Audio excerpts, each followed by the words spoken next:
Ndugu Waislamu wenzangu, nimefarijika kuona mradi mkubwa unaoendelea hapa wa ujenzi wa nyumba ya Mwenyezi Mungu, ambayo sisi sote tutapata fursa ya kuabudu tukiwa hapa mahali palipotulia.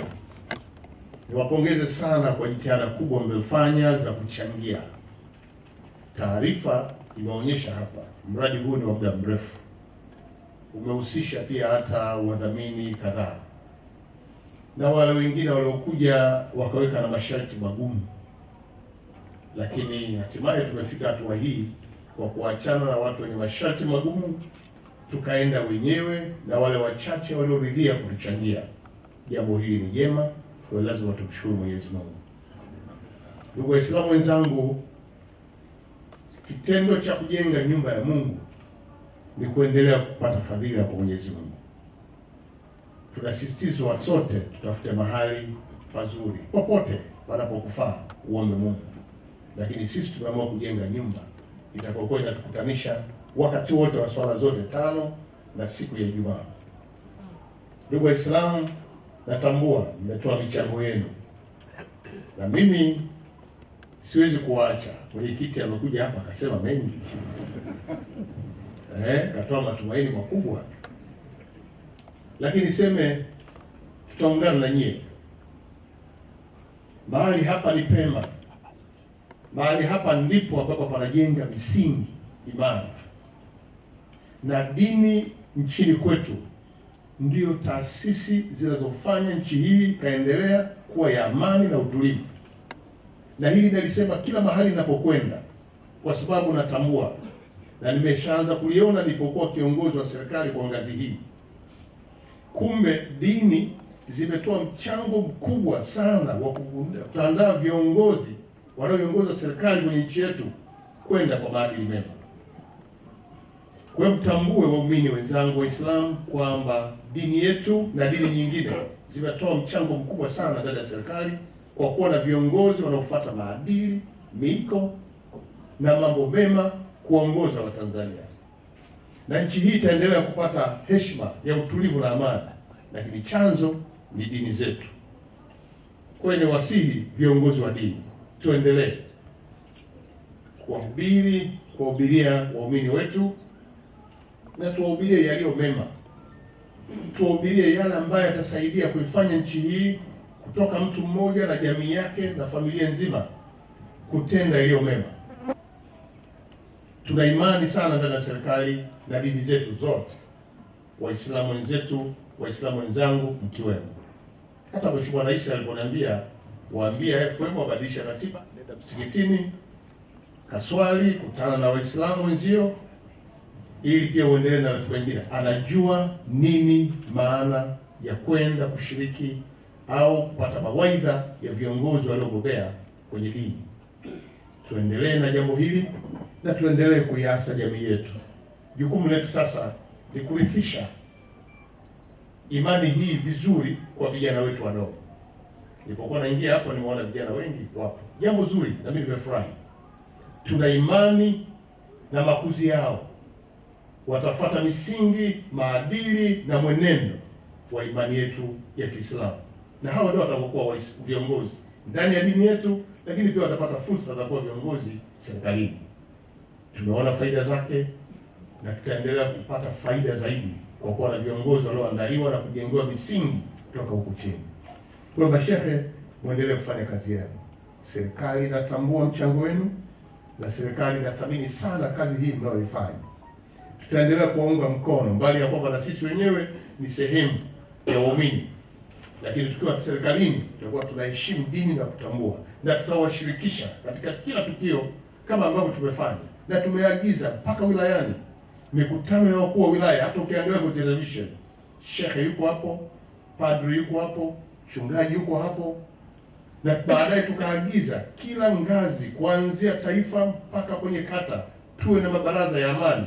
Mabaraza haya yanahusisha muungano wa viongozi wa dini. Huo ndio mchango wa serikali kwenye dini, na tunatambua dini itatazidi kutuongoza viongozi wa serikali. Sasa tumeanza kujenga eneo la wanaume, eneo la kina mama wenyewe ambao wamejitoa sana. Bado tusiishie hapo, tuendelee. tupate eneo na wao wakae mahali palipotulia. Kama hapa chini panaweza kuweka watu mpaka 650 mpaka 700, basi tunahitaji pia na huko juu tuwe na nafasi ya kutenga ya kukaa watu 650 mpaka 700. Najua hilo liko kwenye mchoro na najua pia mchango unaendelea. Nitoe wito, kila mwenye nacho hicho ulicho nacho, kila mchango mkubwa kwenye ujenzi wa msikiti wetu, kwa tujitoe. Mimi nitaungana na nyie, na kwa bahati nzuri sana rais wetu tulimpa fununu kwamba huko unapokwenda kuna hili. Sallu ala nabi. Kwa hiyo ni heshima kubwa. Kwanza nitajie wangu mie ambaye sitakiwi kumzidi kiongozi wake. Mimi nachangia ujenzi huu kwa shilingi milioni 5. Sallu ala nabi.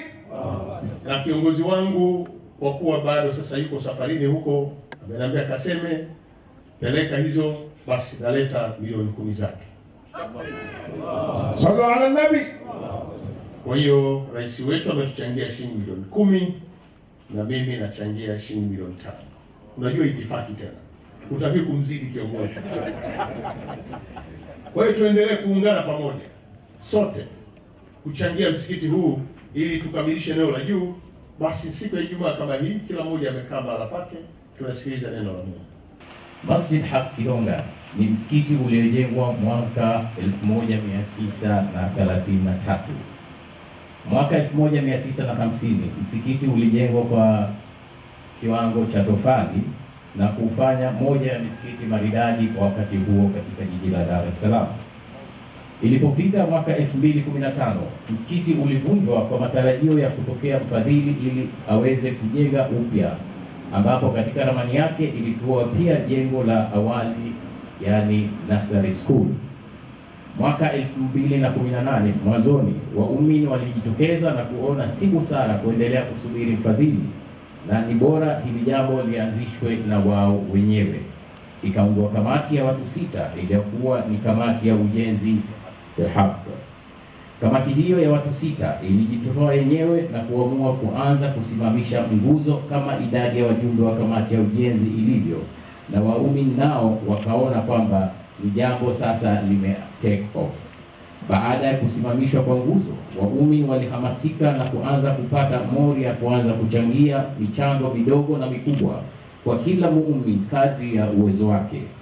Pia waumini wa Kihonga walikubaliana kuwepo kwa taratibu za kuchangisha baada ya swala, yani baina ya dhuhuri mpaka isha, kwa kujiwekea kiwango cha shilingi 60,000. Kwa maana kila baada ya swala ya dhuhuri anasimama imam au mhudumu wa msikiti na kuanza kuchangisha, tulikuwa tunapata 60,000. Mwenye ziada sengine tulikuwa tunapata na ziada. Bila kwenda mbali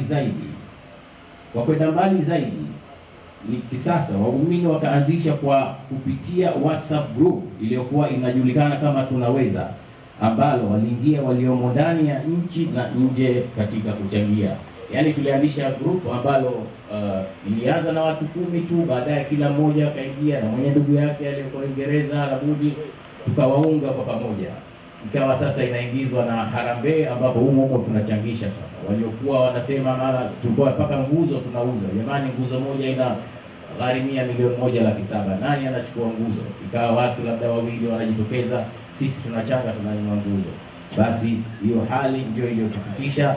Kwa hiyo waumini wa Magomeni, waumini wa Kihonga, yani wametumia mitandao katika ile hali inayotakiwa na si vinginevyo kama ilivyo tunavyoona sasa. Kamati ya ujenzi pia ilipita kwa hisani kwa ajili ya kusaka nguvu za ziada, ambapo tulifanikiwa sana kupata vifaa mbalimbali ikiwemo cement, tofali, dondo, kokoto, mchanga na slab. Kiujumla utakuta mtu kajitolea na kutaka sadaka yake ibaki kuwa ni siri baina yake na Allah.